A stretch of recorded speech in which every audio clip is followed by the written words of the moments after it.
อนแรกมื้อนี้บุคคาได้มาโคยเบิ่งนาได้ฝนตกยากเนาะฝนตกยากรู้สึกว่าน้ำท่วมนาแล้วตอนนี้บ้านโคกสาดฝนตกแห้งได้เมื่อกี้นี่ฝนหักกะยา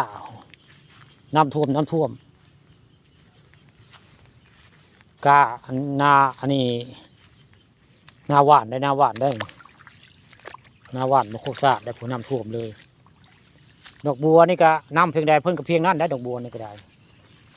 น้ำเพียงใดดอกบัวก็เพียงนั้นได้เพิ่นยืดนั่นได้ผู้น้ำต่ำลงเพิ่นก็ต่ำลงน้ำได้ดอกบัวแดงอันนี้ตอนเช้ามาเพิ่นสิบานได้ตัวแรงเพิ่นสิฮุบมีแต่นาผู้ขาป่าทองคำแล้วตัวแรงมาคอยสวนมื้อนี้มื้อเช้านี่ไปคอยสวนได้ตัวแรงมาคอยเบิ่งหน้าได้มองคอยเบิ่งหน้าหวานล่ะนี่ปุ๋ยก็ยังบ่ได้ใส่ได้ปุ๋ยก็ยังบ่ได้ใส่คักๆอยู่ได้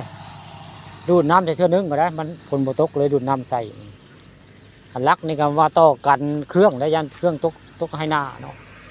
ลักนี่ก็ยังบ่ได้เอามือได้นี่แหละนาหวานนะปีนี้บ่เคยจักเทื่อล่ะปีแรกได้เห็นนาหวานเลยปีแรกเฮ็ดลองเบิ่งคักจะได้เบิ่งแล้วก็นาหวานปีนี้นาหวานบุค่านาป่าทองคำพาชมเลยนาหวานอยู่บ้านโคกสาดตำบลนาตาลปีแรก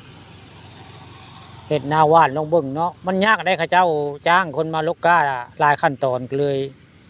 เฮ็ดนาหวานลองเบิ่งข้าเจ้าว่าได้หลายอยู่ได้นาหวานกับว่าซั่นก็ลองเบิ่งปีนี้ปีแรกมันสิเป็นอะไรเบิ่งแล้วก็คักจะได้บ่ข่าวว่าผู้ใดก็จะเฮ็ดนาหวานก็ลองเบิ่งเนาะคือบ่ข่าเฮ็ดนี่เบิ่งแล้วคักงามอยู่ได้งามเลยหลังจากบุญหลังจากกันวิทย์เดือน6ก็หวานแน่เนี่ยถ้าเฮ็ดก่อนเดือน6นี่คือต้องเป็นนายอดได้คักเดือน5นี่ต้องเป็นนายอดได้อันนี้เดือน6จะได้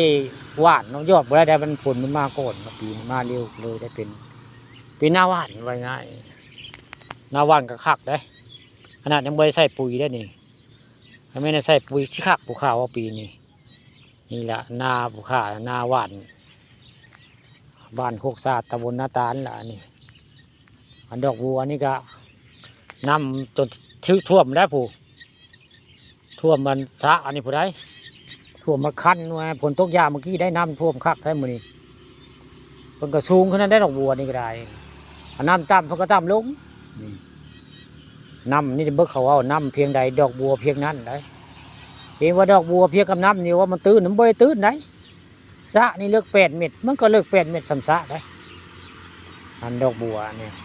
สะนี่8 เม็ดได้ความลึกของมันแปลว่าการอันนี้ก็การดอกบัวก็ต้อง8 เม็ดคือกันมันยืดขึ้นมานี่ดอกบัวแดงบ้านโคกสาดตำบลนาตาลนี่สะนี่เลือก8 เม็ดพุ่นนะไปโคลงไปจกไปจอดตะกลางโนงเพิ่นไปโคไปจกความลึกของสะดอกบัวนี่ก็